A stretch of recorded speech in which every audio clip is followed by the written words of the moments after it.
almost all of our sunscreens in the house are non-toxic mineral-based sunscreens, but this one I just grabbed, and my husband had bought it, and I was like, but I was like, you know what? I'm pretty sure he got the right one. And so I didn't look at the ingredients, and I just put it on. And then I was like, you know what? Let me look at the ingredients real quick. And sure enough, red flag. I was like, there is endocrine disruptors in here. And I rubbed it right over my chest where I'm feeding this baby. So immediately grab a washcloth with some Castile soap. I'm scrubbing my chest, trying to get this sunscreen up. Yes. Dr. Mindy in the house. All right. I appreciate that. The carnivore diet. Because of what we eat. Honestly, you've really touched my heart. I do have to, this is going to be an epic day for me, because the fact that you showed up in a bra to the podcast is like, every woman needs to freaking know this, because this is what a nursing mama does when she's on a mission and she's got to make sure baby's got milk. So it's so true. My son's got to eat, you know? He's got to eat. He's totally got to eat. So that was awesome. But what I really want to dive into, and I know you're probably so tired of talking about this, but I want to be like transparent with the essential oil thing, because the first time I heard it, I was like, what?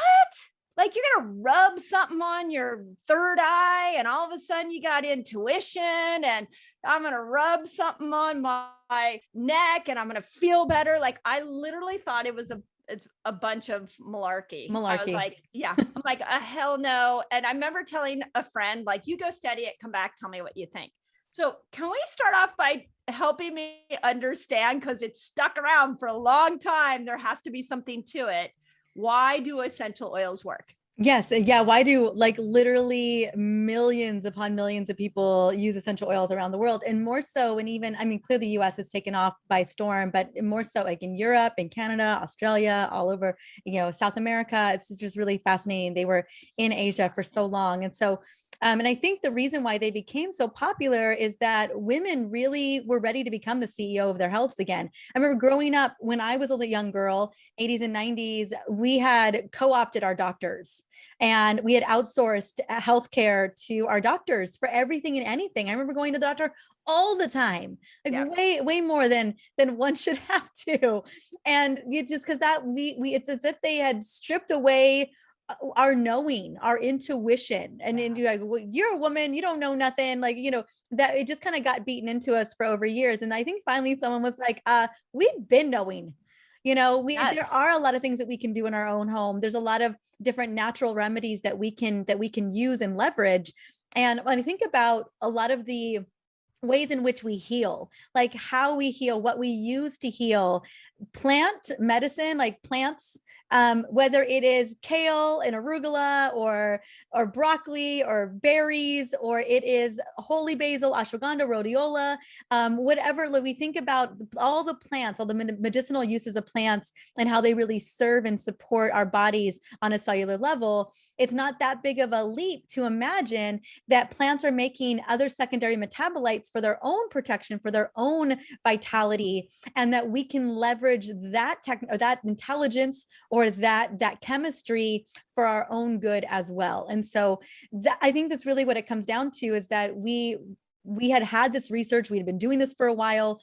And essential oils are just kind of a concentrated version of a lot of the herbs that we're already using, like clove and cilantro and oregano and marjoram, that we've already been using for many, many centuries. And now we can just concentrate them and really get that medicinal benefit from them. Yeah. And that totally makes sense to me. And I think that if you look at the negative side of what we rub on our skin, we know if we put toxic beauty that we create a hormonal shift. Mm-hmm. So my brain can sort of enter into the essential oil world through that thought, is like, and I'm so in alignment with you on the plants. And then I think, okay, but if I rub it on my skin, is it getting in at a slower rate? Does it matter where I rub it? Like, how do I know where to put the oil? Absolutely. Such a great question. And so funny that you had mentioned like slathering the stuff that we put on our bodies and having endocrine disrupting properties. Earlier today, I'm always resetting my circadian rhythms. I know we've talked about my serious sleep deprivation because of my baby. And the one thing I do every morning is I get my butt outside and boost those mitochondria, get the vitamin D, Mother Nature, all of it. But I'm trying to look young, for a long time. Amazing. Thank you. And so I grabbed a sunscreen, and then almost all of our sunscreens in the house are non-toxic mineral-based sunscreens, but this one I just grabbed, and my husband had bought it, and I was like, but I was like, you know what? I'm pretty sure he got the right one. And so I didn't look at the ingredients, and I just put it on, and then I was like, you know what? Let me look at the ingredients real quick. And sure enough, the red flag. I was like, there is endocrine disruptors in here. And I rubbed it right over my chest where I'm feeding this baby. So immediately grab a washcloth with some Castile soap. I'm scrubbing my chest, trying to get this sunscreen up. So I think about how often, how quickly things absorb into our skin and how our skin in its own way, is the biggest organ on the body. I personally, my favorite big organ is the liver, but the skin, the liver's having to deal with what you put on your skin. Yeah. And so I was thinking, when it comes to beautiful chemical constituents, so essential oils are defined as volatile aromatic compounds. And what that means is that if I were to open up a bottle right now, and ridiculous that I don't have one in front of me right this second to demonstrate this, I think, so just pretend like I'm uncapping a bottle. Those volatile constituents, because they're so delicate, is that they evaporate into the air. So if you had walked into the room the minute that I opened a bottle of tangerine essential oil or grapefruit essential oil, that aroma, those molecules are going to proliferate because it's room temperature in here, and you'll probably smell it the second you hit the room. If I had that bottle open for about a minute, that's just going to happen.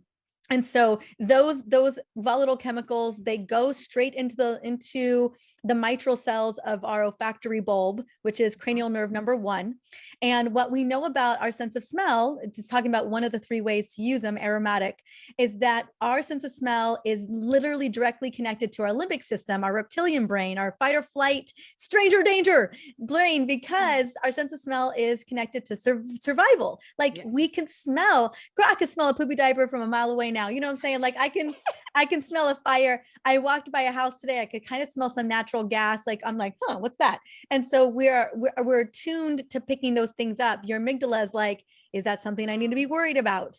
And so the same thing when we breathe in an essential oil, it binds to those mitral cells, the receptor sites there, shoots straight into the limbic system. And those chemical constituents can have a profound impact by binding to receptor sites on the amygdala, the hippocampus, and especially the hypothalamus. And so we can actually modulate the way that we respond to a stressor or to a circumstance based on using these chemical constituents. So you could, if I'm having a stressed moment, I could just breathe an essential oil and it'll switch me out of that fight or flight brain. Yes, specific essential oils. I've never really seen an oil activate, overactivate a stress response mode or an anxiety mode. But there are specific chemicals that we do know will absolutely begin to shut it down. Let's just use lavender. We started with lavender earlier. It's the oil that we all know, jack of all trades. She's such a rock star. But she has 2 chemical constituents in it called linalool and linalool acetate. And these very specific chemical constituents literally bind to receptor sites on the cells of the amygdala and the hip and the hypothalamus, and literally tell the brain to take a really deep breath. And what we also know is by simply breathing in lavender essential oil, we can instantly lower serum cortisol levels, drop blood pressure, and drop pulse rate in a matter of 30 seconds or less. That is how fast it works. And so when we look at, when we've researched, I forget what, it's in, I want to say the journal of, it's a British journal, specifically, I think it's British Medicine, that looked at, compared Xanax to lavender, and actually taken it orally.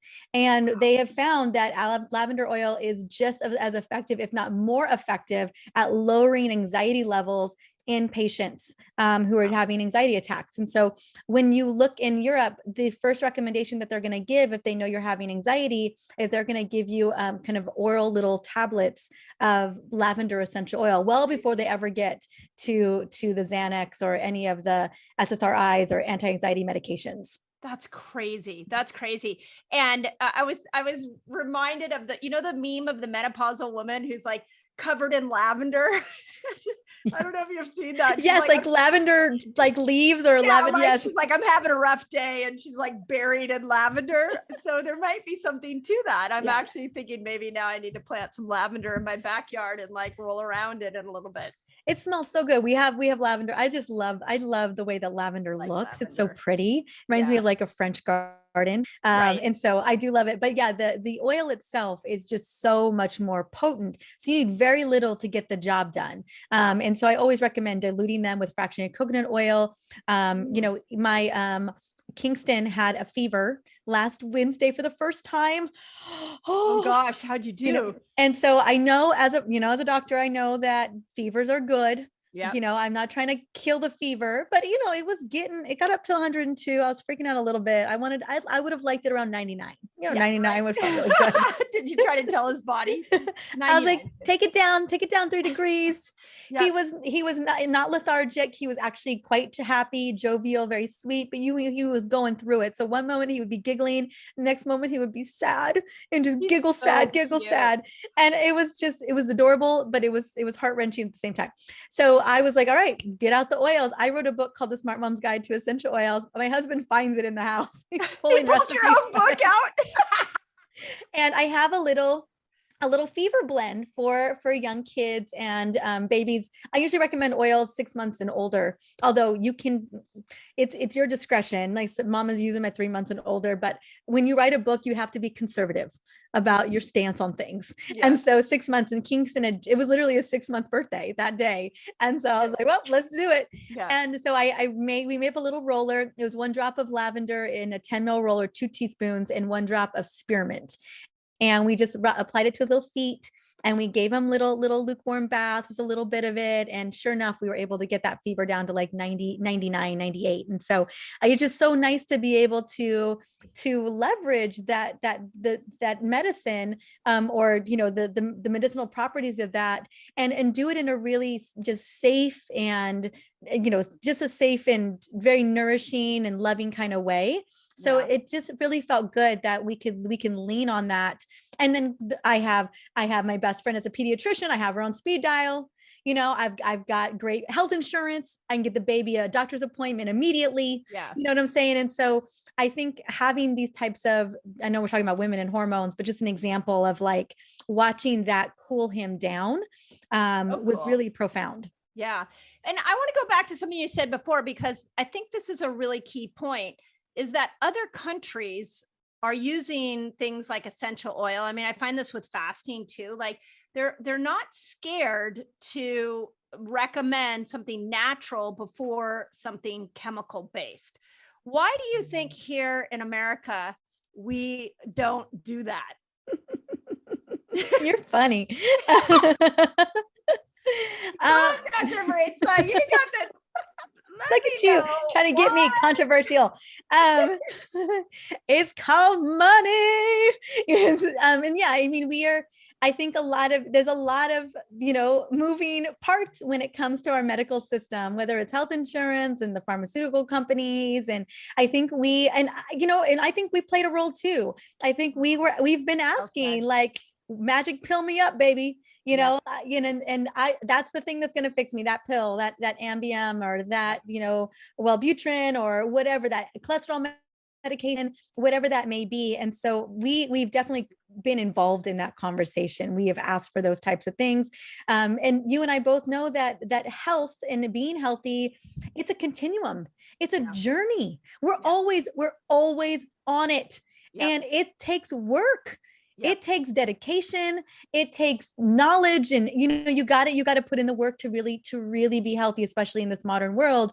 And girl, you and I both know it is just a lot easier to take something instead of doing the work. And so I think that between in pharmaceuticals and are being more interested in a quick fix than actually really digging into knowing that hormone literacy, doing the fasting, eating the healthy foods, removing the inflammatory foods, being mindful about what we put on our bodies, moving our body every single day in a way that feels really good to us. And we think about all the steps that we get to participate in to be healthy. I think, I love it. I love the health journey. I love being a part of that health journey. Agreed. But I know for some people it can feel very arduous and sometimes feel like they don't have time for it. Yeah. The way I see it, that could be really cool is that the work to me is in the lifestyle. So you've got to work the pieces of the lifestyle to balance the hormones, to get the immune system strong, however it is. And then if in that time period, the world that I want to live in, the way I visualize this is that then we would lean into the natural first. So the example with your son is perfect, because what we would do is let's start with something natural first that has no consequences. And maybe there are some that you can talk about, but before we go into something synthetic, that a medication, there's not any medication on the planet that doesn't have a side effect that I know of. So there should be sort of to the continuum idea. Don't you think that it would be nice if we had sort of gentle stepping stones instead of like, oh, you're in menopause, here's HRT. Oh, your son has a fever, here's a Tylenol. Like there's this manipulation we want to so quickly go to because it solves the problem fast, but temporarily. And that to what cost? We're looking at, there's this preliminary research on Tylenol in babies, and it's not looking so safe as it used to be. It's non-negotiable. We're not giving Kingston Tylenol. We're not giving him baby Tylenol. And I've done my due diligence in that research. And then also, like you said, hormone replacement, I know for you and I both, it's not something that we're willing to explore until we've explored everything else. Right. And I've got to feel pretty darn terrible and miserable to want to go in that direction, because I do know that, especially when we're talking about synthetic hormones, there are implications, there are side effects, and they could eventually become more of a hindrance than they are. So they become diminishing returns over time for us as women. And so, I agree. I think we should always have natural options first and foremost, whether it's supplementation, it is food as medicine, it is potentially essential oils. And I can talk and speak to oils, how I think of them, how I think we should be using them. It could be a little bit different than someone else having that conversation as well. And so, and then having other, more natural options on the table for living our best life. That's where we're going to see the best vitality, joy, and cellular longevity over time. Yeah.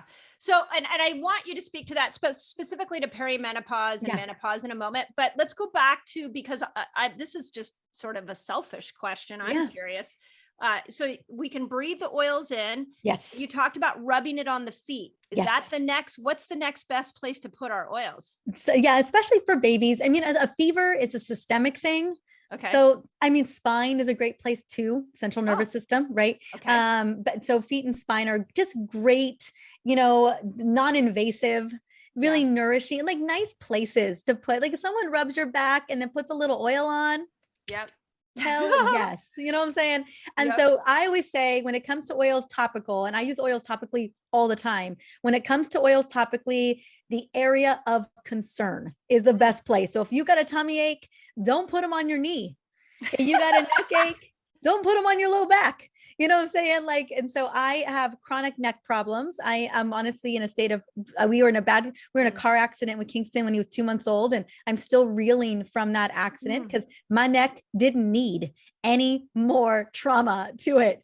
And so I've been going to chiropractic care and acupuncture and body work, but 3 times a week, give or take. And then I slather essential oils on my neck every single day. And they are phenomenal for releasing a lot of that tension, that stuckness, that tightness, and even they're great natural analgesics. And so over time, I'm sure it's definitely helping, but even in the temporary thing for 30, 60 minutes, I am pain free which is amazing. And it sure beats taking, again, a Tylenol or an Excedrin or whatever that may be. So topically, again, area of concern, dilute them. So I use oils for loving my liver. I use oils for women with menstrual cramps and even congestion there, because things can get inflamed. Yeah. So clearing that out. I love using castor oil packs with essential oil blends, like for the liver, for the gut, and for the uterus and ovaries. You can use oils for cuts and scrapes. Like you get a cut. I remember my husband and I were in Italy way back in the day when we could go to Italy. And we were trying to find this restaurant in this little street, and I wasn't paying attention, nor was he. And he was in his phone and he ran right into a pole. And and when you see something like right when it's about to happen, like there's nothing you can do for that person, like just yell, and they still run into it anyway. So that happened. And so he like literally goose egged right here. His glasses flew like 4 feet away. And you could see this goose egg just growing. He had this big little like gash as well. He hit it pretty hard. He had a pretty good pace. And he immediately said, it was so cute. He immediately like, do you have where's the lavender? And I usually have like 3 oils on me at all times: peppermint, lavender, and a citrus, like a wild orange or a tangerine. So I had lavender on me. So I'm putting it on as this goose egg is growing. I'm applying lavender, and literally it shrinks as quick as it grew. And within a minute, the goose egg was gone. The gash was still there. He had a little bit of a gash, but the goose egg literally went from goose egg to no egg, like on his. So outside of, hopefully no one saw him, he was embarrassed. There was really no consequence to that accident. So in other words, what you're saying is like some moms carry gum in their purse. You're like, you got the essential oils. You're like, now I do. Yeah. When you're on the play yard, when your son's off, you're going to be like, some moms are dishing out the snacks, and you're going to be like, come on over here, sweetie. Let me just rub a little oil on you. It's so true. Yeah. I mean, I'm packing up his little oils just in case. Like I made up his little blends, and then we always have ours. Like I have really bad flight anxiety, and we're about to get on a plane tonight. And my not being on the planes for a year and a half definitely hasn't helped my flight. I usually find that when I fly more frequently, I do better. And so we're on this plane, and now I got this baby.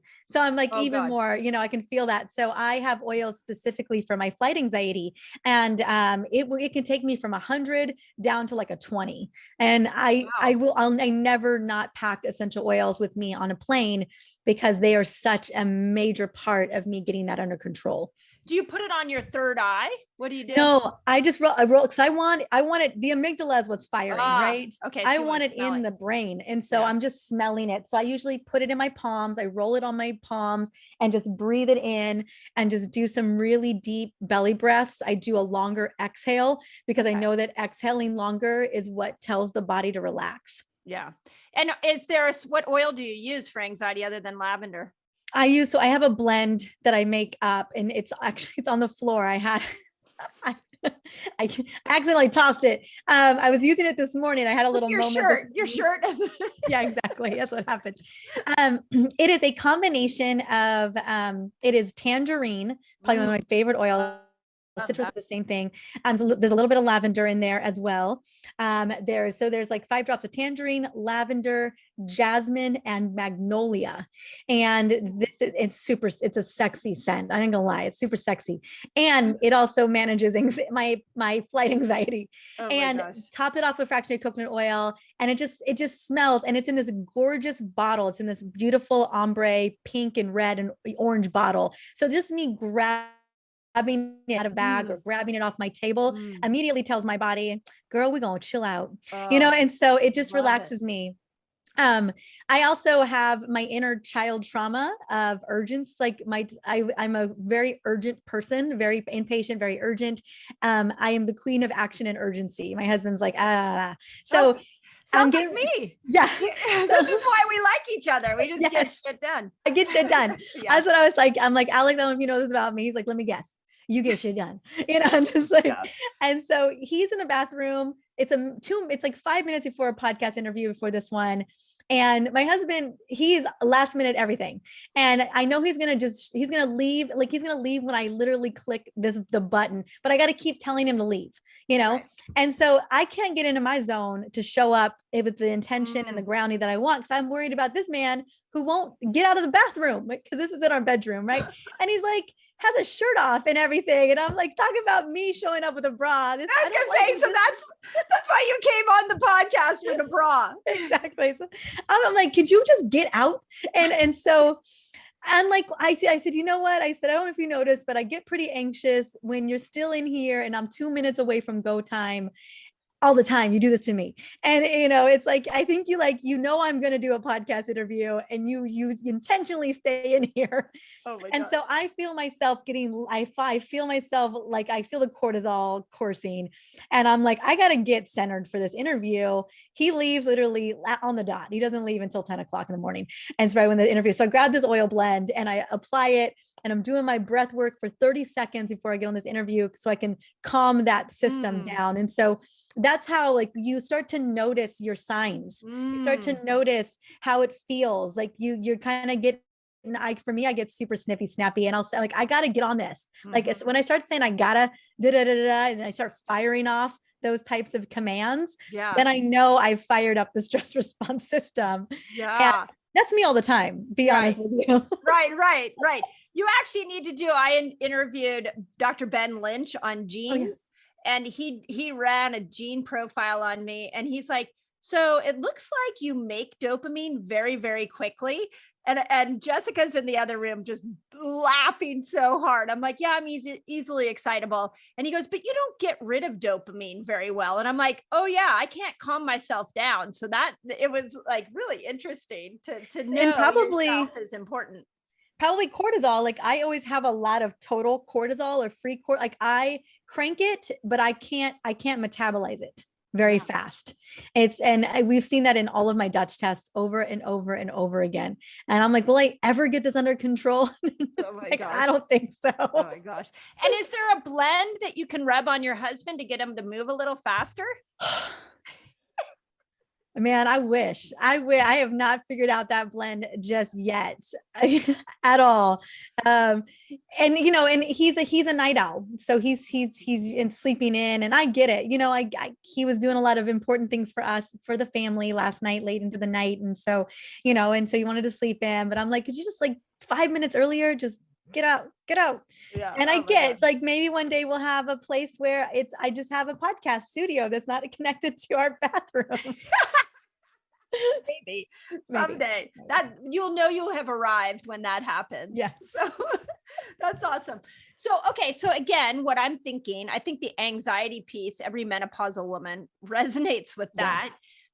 So I love that blend. I feel like not only do I need that blend, I feel like I want to like create you should create like a little menopausal blend. Maybe they've already created that and like hand it out to every menopausal woman. Yeah, they should. Absolutely. And I have so many in the book too, the new book. Okay, and I can send you that blend. Absolutely. And if you want to keep it super simple, I have a bunch of anxiety blends and calming blends and depressed blends that really speak into the mental health piece of what happens when we shift our hormones and everything changes and our metabolism isn't where it needs. Like, so, there's so many pieces to this puzzle, but using an essential oil is a quick win. Win. That's beautifully said. That's what I want for women is I know, again, we talked about that continuum. We talked about the lifestyle and implementing all that and what that looks like. And there's a lot of learning and a lot of implementing in there, but sometimes, especially in the beginning where we're struggling and we've got a migraine or we're anxious or our brain doesn't work anymore, or we are trying to win the cupcake stare down and we're about to lose it and we have no energy at 3:00 in the afternoon, that's when oils come into play. That's when we can use them for that quick win that we all deserve. And what I believe to be true, and this has happened because this is my journey, is that those little wins that I get to experience that bring me back to who I am and that recenter me and that make me feel like I'm a person again, that those are those wins that bring me confidence and hope, and really open the door for me to keep doing the other things. Yeah. And that's how I love to use essential oils for women, and at any phase in our life, whether we're trying to get pregnant or we are in perimenopause, or we're in menopause and beyond, wherever we are in the spectrum of our journey, that we have these beautiful chemical constituents that we can leverage in a moment's notice. In seconds, we can pull out an oil and literally choose our mood. We can pull out an oil and reduce our stress, pull out an oil and feel more happy, reduce our cravings, have more brain function, work, to get to the gym, whatever that is. We get to leverage this beautiful, reduce the headache we've got, the tension we're experiencing, all of it we can just use with oils. Oh, I love that. And is the intensity different? So if I diffuse it and I smell it, or I rub it on my skin, is the intensity different at all? I would say breathing it in is the fastest intensity. For most of us as women, you think about, I need more energy. You want to breathe that sucker in. You know what I'm saying? Like, you got to get that in. One, peppermint opens up oxygen capacity, increases oxygen capacity by 7%. So if I want more oxygen to the brain, I want to breathe in peppermint. If I want to fire off, although this is not your issue, Mindy, if I want to fire off some dopamine and some serotonin, I grab a citrus essential oil like a tangerine. So like my instant energy blend is tangerine and peppermint. And I've been using this instant energy blend for 10 years without fail every single day. And it works every single time. Is there a tolerance spot? Like the more you use it, the less you react to it? You have to use it a lot. I mean, we're talking about, you got to be huffing these oils like 50 plus times a day. That's a lot. And so it takes a lot to burn out the receptor, fatigue the system. I've never gotten close to that personally. And do they have any research showing like how long the change lasts in your body? So it depends. It depends on, application. It also depends on the oil, but your body typically metabolizes those chemical constituents within about 2 hours. You metabolize. That's a good little length of time. And we fully metabolize. And that's a really difference between, pharmaceutical medicine or synthetic medicine, is our bodies can hold on to it. You're going to judge me in just a second. But I have a little Croy here, and there's forever chemicals in it, girl. I've had it open this whole time. I haven't even had a drink because I've been like, Minnie's going to say something. And those are forever chemicals. No judgment. They're on the lower end of the forever chemicals, to tell everybody, if you're like, wait, I can't drink LaCroix anymore. They're on the lower side. But what soda water can we drink, Mindy? Grolsteiner. Yeah, thank you. And does Pellegrino even make this list? Pellegrino's okay, but mineral wise, Grolsteiner has more potassium, magnesium in it than Pellegrino. I love Topo Chico, but they're the worst. The highest. Yeah. Yeah. Those almost taste like a beer. Those almost taste like a Corona when you have. That's why I loved them. Yeah. No beer for this gluten-free girl. That's right.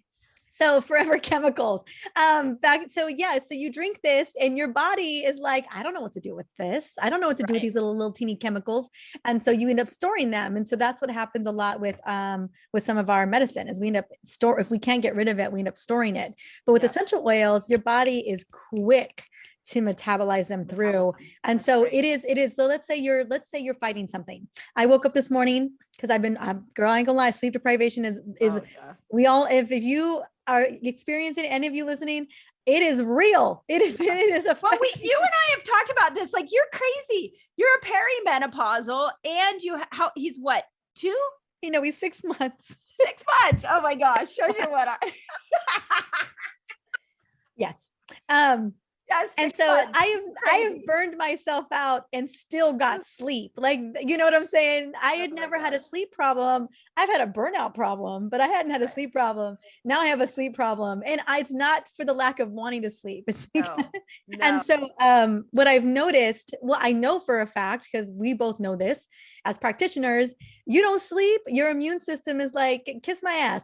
You know what I'm saying? So my immune system, I woke up this morning and I had a sore throat, and I was like, and it went away once I woke up. I'm sure if you ever had those sore throats where you're in a launch or you're at a major deadline, and every morning you got this little your body telling you better watch it, you know. And so I woke up this morning with my sore throat, and I'm thinking to myself, like, I got a red eye tonight, like I gotta get this together. So I started gargling a couple of essential oils this morning that are great for the immune system. And so cinnamon was one of them, tea tree was one of them, lemon and frankincense. And so these are, I'm just gargling them to help support my immune system. And then I'm applying some oils on the spine, bottom of the feet, just to help boost my immune system. And what we know is that these oils can really help support the immune system. Well, I'm not saying that they're fighting off germs or fighting off viruses. I'm just saying that they're helping to support the immune system do its job. Right. So when you like walk through the world, do you like find that people are attracted to you based off of how you smell? Oh yeah. I smell so good.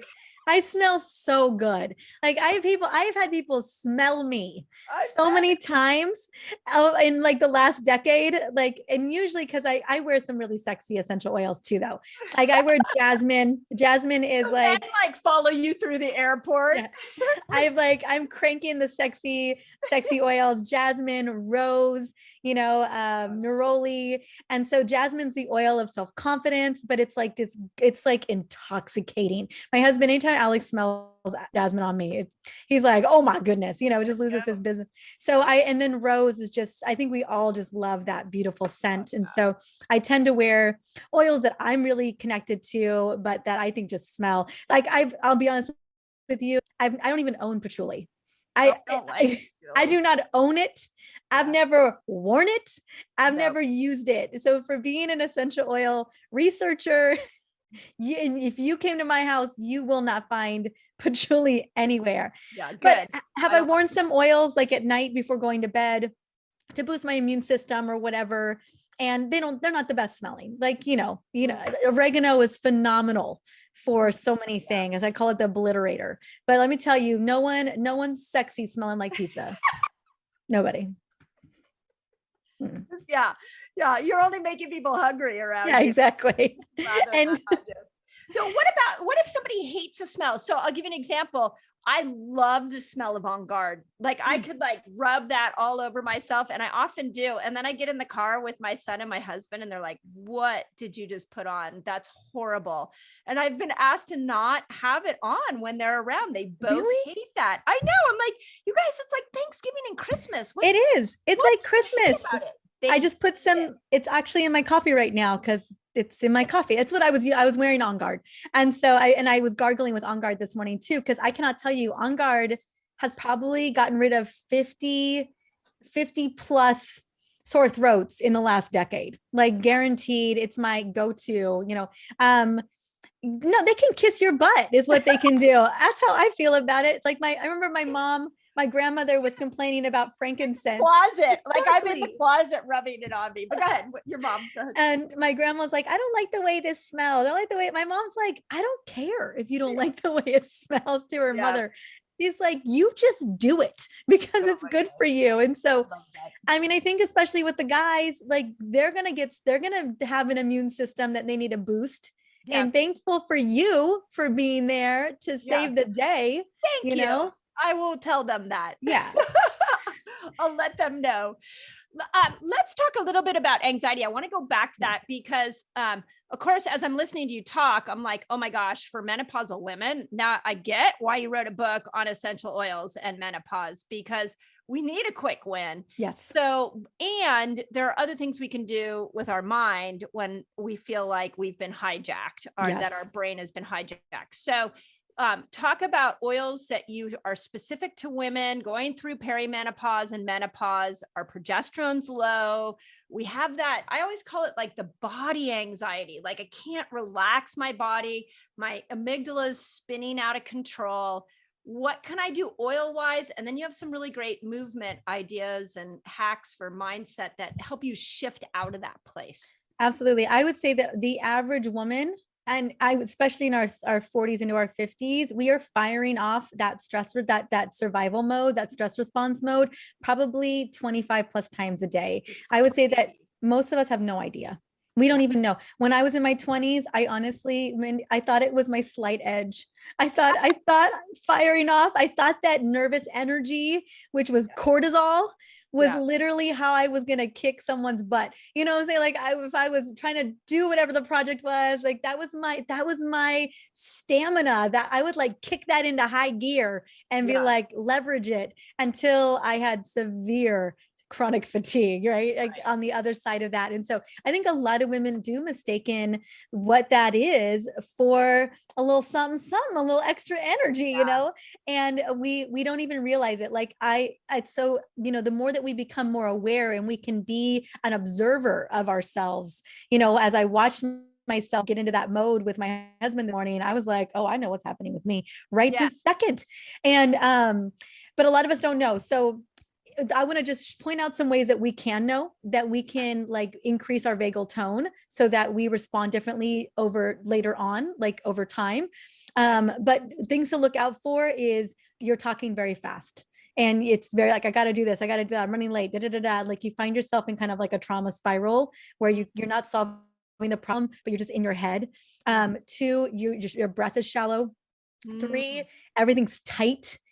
4, look around at the people around you. How are they responding to you? Like, are they on pins and needles? Are they on eggshells? Like, that's a good indicator that you're in a stress response mode, is everyone's like, oh goodness, stay away from this woman. Which is pretty much everybody around a menopausal woman. Yes. So in that moment, you recognize any of these signs, these telltale signs that you are in it, that you are flooding the system, that your brain is in overdrive, that limbic system is basically turned off everything else in pursuit of survival. The first thing you got to do is we have to shift our state, especially with fight or flight. Your brain is expecting you to move. Your brain is expecting, in order for it to say, hey, everything is okay, we can start metabolizing all of this all these energy hormones, all of this fight or flight energy hormones. We have got to move. So walking outside, getting into yoga, shaking it off, or just walking in a circle in your living room or wherever you're at in your office, and that tells the brain, okay, we're good. We've fought the tiger. The proverbial tiger, whatever that is. And also in whatever that scenario is, whether you are responding to an email that made you extremely mad, or you're responding to a partner, like you're flooding the system. I promise you, when have you ever stayed in that moment to finish that angry email or to finish that argument with your partner and it went well? Like that it went good. You know what I'm saying? And you always regret it. Always. You're in that fight or flight brain the minute you let it out. That's said. It never goes well. Like the end result, like maybe you got to fire off whatever you needed to fire off and that felt good. Like you got to give somebody the business, but like on the other side, you know, how did that transpire for you in your relationship or your or that conversation with that coworker or whatever it was, right? And so changing our state is so critical. And then breath is probably one of the most powerful ways. At that point, we've kind of lost control of our breath. We're breathing shallow. We have less oxygen going to the brain, oxygen going to the cells. And so our body is in more of a panic mode. So if we can slow down our breath, 6 breaths in, 8 breaths out. So your exhale bigger than your inhale. And if you can the first thing I ever do is grab an essential oil, because that'll move me so much faster. So if I can shake it out, grab an oil, breathe, immediately it sends a different message to the brain. It overrides the stress response situation and tells the brain, we're cool. We're cool. Everything's good. Now, if you're hearing and you're like, oh, that's great, that's all said and good, but I don't know when this happens to me, then what I also recommend is grabbing your phone, because you're using it all the time anyway, and throwing it at somebody, at that car that just cut you off. You feel. And set some chimes on the phone on the hour. And in those, this is going to preemptively set you up for success. So every hour, something pretty, like a babbling brook. Do not have the siren, the thing that goes off on your phone. Have something really nice and subtle, some type of yoga sound, and let it go off. and then stand up wherever you're at, stand up, shake it off anyway, just shake it off a little bit. Grab your essential oil, your lavender and cedarwood, your jasmine, your magnolia, whatever you love, your tangerine, your frankincense, whatever lights you up, whatever makes you feel good. Now, just note that citrus oils literally are like effervescent, happy energy bunnies that like literally pervade the brain. So for me, citrus oils are always my place because girl, although I operate in an energetic state, I don't know about you, but I always want more energy. I was just gonna say, do you know we diffuse them in our clinic everywhere. And so at midday, I'll kind of go up and grab some oils and put them on. And I always go to citrus. Always. You are a sister from another mother. I know we're soul sisters. I was like, let me guess. You grab that. And so tangerine is my energy bunny. It's my everything. I love tangerine. And so I just grab that little tangerine oil and it's going to send those happy, beautiful, effervescent bunnies into the brain and say, everything is cool. And you take some deep breathing. When you pair it with deep breathing, you literally now have control of your stress response system. And if you can remind yourself to do it on the hour with your little chime, you are preemptively helping to increase your vagal tone, helping to tell the brain everything is good preemptively, so that when you get that text message or that email or whatever happens that tries to trigger you, your brain will be like, no, that's cool. I'm good with it. So over time, what would be the best thing is that I'm not triggered by that stimulus. I'm not triggered by that response. My brain handles it differently because I have retrained it to respond differently. And that's how essential oils can support with breath work in the long term. Wow. I love that. So let me just recap that because that was awesome. So you set a chime on the hour. This is like a prevention tool. Yes. You do your breathing, longer exhale than inhale. Do you get up and move around? You get up, you can dance, and then you rub some oils on you, and then you go back to your work. Yep. You're talking about 60 seconds tops. Yeah, that's amazing. And I love this idea because we've talked a lot in my clinic about like, how do you exercise your parasympathetic nervous system? We're overusing our sympathetic nervous system so much. You know, the polyvagal theory where we're like going into this freeze mode. And I strongly feel that it's going to take a lot of conscious creation on our parts to really bring back that parasympathetic strength, because it doesn't just naturally happen. You got to mature it and develop it. So it's been bullied out. Yeah. And this is a great, great and beautiful, simple and enjoyable way. I mean, I breathe fast, you breathe. I mean, you know, but I love deep breathing when I'm really conscious. And, what I more than anything, I love breathing in essential oils. They just make me so happy. They just feel so good, you know, and that's what the beautiful thing is just really in the moment, just enjoying that moment, like enjoying the beauty of just being present in that moment. Maybe even set an intention for yourself for the next hour, you know, having a little bit more grounding. Like I want to experience more joy in this next hour. I want to experience more presence in this next hour, whatever that may look like. You can even set an intention with that. And so you can consider it. If you want to get woo woo with it, you can be anointing yourself with that into that next hour of intention. And so, but that's how I feel about oils. They just feel so good. Yeah. And the fact that they can have such a powerful response, a very positive response on the body.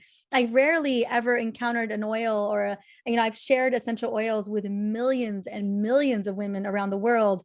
And I can't really recount many instances where they have been an issue, you know, that there have been, side effects that were unwarranted. It's pretty rare. Yeah. Oh my gosh. That's amazing. And so all of your blends and like the little hacks, those are in your book. Yes. Yeah. Yes. From brain fog to energy, to anxiety, to cravings, all of it, any of it, to liver blends, to gut blends. You know, I used to have a gut blend that I had my best friends used to make before they ate, like the crazy gluten breakfast, like as a preemptive. And I was just like, that is not the point of this blend. Right. Well, hey, use it any way you can. But you and I talked on Instagram about this. What about fasting? When you're in a fasted state and you're going into these longer fasts, I would think rubbing some oils on you could help you go a couple more hours and be able to fast a little longer. yeah, we think about why we end up backing out of a fast early, right? It's usually energy issue, right? Or it's a stress issue. It's an emotional eating concern, something that comes up, right? And we're just like, you know what? I got to break this. I'm stuff's coming up for me. And instead of reaching for that, why wouldn't we just reach for a calorie-free option? Right. Why don't we just reach for? So whether it's an instant, if you need a little bit more energy to get you through, peppermint and tangerine. You need to reduce some of that stress and overwhelm that has you wanting to go grab for something, lavender and cedarwood, magnolia, a citrus oil too will do that. Frankincense will do that. Any of those will do that for you. And then maybe it is brain fog, like your brain just isn't running, like you're running out of steam. Then grab peppermint's great. Rosemary, my favorite combo is peppermint, rosemary, frankincense, and a citrus, like a wild orange. That, and rub it behind the back of your neck, and that'll put you back in the game. I call that my get stuff oil. Just get you back in. So those will definitely extend you. If you're trying to go from a 15-hour to a 17-hour, and it's the first time you've ever done it, definitely implement oils into that routine to get you those next 2 hours. Oh my God, I love that. We do a free 5-day fast every month, and I'm teaching people the different lengths. So next month we're going to do a 36-hour fast, and I'm going to show people how to go into it and come out of it. I'm going to use oils. I'm going to have everybody grab your book, and we'll play with the different oils and see what we get. The fun thing would be, we got a lot of people wearing the continuous glucose monitors or the Keto Mojo. Are you seeing changes in blood sugar? Oh yeah. Oils? Mine's coming. I had levels on for a month, and then I renewed the subscription. And so I think it's arriving in a couple of days. And to watch real time in that technology. You and I both know insulin resistance is definitely a major concern for us as women, especially as we enter into our 40s and beyond. And 88% of adults have some level of metabolic dysfunction. Right. It's only 12% of us that don't. Right. It's a very small number. And so a lot of the chronic conditions that we are most concerned about are really being driven by these wayward blood sugar swings. And there was a couple times where when I wore the CGM, wasn't very often. I think my average was 80 milligrams per deciliter the entire month, was pretty good. And most of the time when I ate, I would only spike to 95. Like I kept within optimal, but there was a couple occasions where I spiked to 130, and I was like, oh my goodness. And I have a feeling people are spiking to 130 every single day. Probably. And so I spiked to 130. And what was really fascinating is your body goes into emergency mode. It's like 130 milligrams per deciliter. Blood is like sugar is in the blood. We have to handle this. All hands on deck. And then you have this massive insulin response and what ends up happening is you dip. You drop into like 55. You drop out of like the ideal like 70 or 65 is still okay. Like now you're in the stranger danger mode where you're way low blood sugar. And that sends a signal to the brain, because for some reason, the brain didn't get the memo that you ate that crazy thing to drive it up to begin with. And this is just a overcorrection. And the brain's like, eat something sugary right now. And so what a lot of us don't realize is that when we're in that snacking mode or that emotional eating mode, or just eating sugar to get us through the day, we are in this crazy loop, this cycle of up and down, up and down. And whether you're not aware of it, but the brain is sending out major emergency signals to you to fill in that gap again, to raise that blood sugar. And that drives anxiety, that drives mood swings, that drives crazy cravings, just all of brain fog. And I can see how it can become a really scary, vicious cycle. What oil do I rub on myself at the moment? Yes, peppermint. Peppermint. Yes, peppermint. So peppermint. I love this like quick win. The quick win has you helped me reframe oils with that idea. But go ahead. What were you gonna say about peppermint? So the Journal of Neurology, Dr. Alan Hirsch did this big study where he looked at cravings, and he wanted to know if essential oils could help. And citrus oils were there. They did pretty good, but the number one oil that decreased cravings by like 75% was peppermint, by simply breathing it in. So if you're having an emotional craving moment or whatever that may be, and you're reaching for the pantry or wherever, grab that peppermint peppermint essential oil and breathe it in, it'll buy you the 3 minutes that craving is going to exist in you. And walk away from the pantry though. Right. And walk away. I love it. Okay. Well, I could chat forever. And it's so funny. Like we've talked so much. And the more I talk to you, the more I want to talk to you. So I love it. But I know we have time restraints here. So 5 rapid questions for you. Yes. The first, if you were sent on a desert island and you could only bring one oil with you, what would it be? So the oil would be, my initial gut was jasmine. I bring jasmine. Really? Mm-hmm. Okay. It's not very utilitarian, but I love it. Okay. Okay. Well, I'm surprised just because it's not an oil that I use. So now you got me wanting to go get Jasmine. So I have a jasmine bush out in front. So do you ever find yourself like just like sitting around it? Like you just love, I just love jasmine. I'd love to say that I sit, but so that would be that would be a good idea. Walk back and forth around it. That's right. Let me walk circles around it. I'll try that. Then maybe that'll make me want to sit. So, okay. If you could go back and talk to your 20-year-old self and give her some advice, what would you tell her? I would say that not everything is an emergency. And you deserve a lot of grace and love, and your childhood trauma does not define you. Ooh, that was powerful. I ask a lot of people that question, but that was good. Okay, you're giving a class on hormones to a bunch of 13-year-old girls that just got their period. What are you going to tell them? I'm going to tell them that their menstrual cycle is their 5th vital sign, that hormone literacy is the thing that they've got to own, and to track their cycle on an app. So they really have a great sense of what's going on with their bodies. God, I love how you are spot on, girl. Like you just got the answers ready to go. You don't even have to think. You're a professional.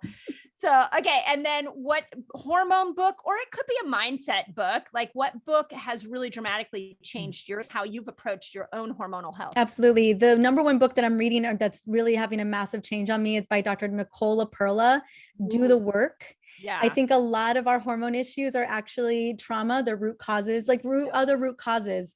And a lot of it is traumas for us as women in particular. And that ties to our worth or lack of worthiness. I think about a lot of us, we're just on the go, or what, I think a lot of it is we feel we got to show up for everyone else, or we got to overachieve so that we can fill that empty gap of a lack of worthiness. And so that, I think that book is so profound and powerful, because I think we all have a little bit of work to do in that department to love ourselves a little bit more. Yeah. Really? That's interesting. Yeah, I guess we do. I have a good friend who's a naturopath in Canada, and I brought her on the podcast, and she just wrote a book called Woman Unleashed. It'll come out in the fall. And it's all about that, how our traumas when we're younger, when we're in the womb, actually create our hormonal imbalances when we're older, which is like, boom. That's mind blowing, right? Yeah. I just barely touched upon it in this book, but I knew I needed to bring it to the surface, of just like, what is a root cause for why we are struggling, especially we as women.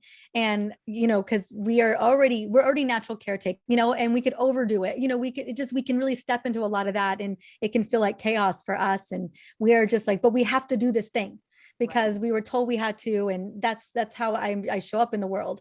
And so I did touch upon that, because I know that for me, a lot of what was a driver for my hormone issues was my driving myself into the ground, because I didn't, and you don't know that it's a belief. You don't realize it's, that's the thing about it. There are these deep-seated beliefs that we just own and don't realize we own it. And that's why, honestly, that is such a good point, because what I love about podcasts like this, and like what you and I are trying to do out in the world, is normalize menopause. And if we don't bring it to the surface and talk about all the messiness of it and the ups and downs of it, then there are women out there that are struggling with irritability and anxiety, and they have no outlet. They feel like what they're experiencing is wrong. And I feel like we've got to bring these conversations up, so as women, we can heal each other, and we can see ourselves in each other, so that we can start to heal our hormones. I 100% agree. Yeah, there's a lot under the surface that we've got to like bring up. And there's a lot of things that finally come up for us as women in our 40s and our 50s that we just didn't address in our teens, 20s, and 30s that are now up for review. And we either deal with them or they come back for us again and again. And it can show up and manifest in how our metabolism is functioning and autoimmune conditions and or the pain that we're experiencing, the emotional turmoil that we're having, and so I'm really grateful for these types of conversations so women can open the door for what that deeper work looks like. Oh, I love that. Up for review. That was Mhm. good. You got some good one-liners, girl. Okay, last question. If you could have one message that you put in every person's brain on the planet that you'd really want them to see, what would that message be? You are worthy and perfect and loved for exactly who you are. If I'm having a stressed moment, I can just breathe an essential oil and it'll switch me out of that fight or flight brain. Yeah, specific essential oils. I've never really seen an oil activate, like overactivate a stress response mode or an anxiety mode.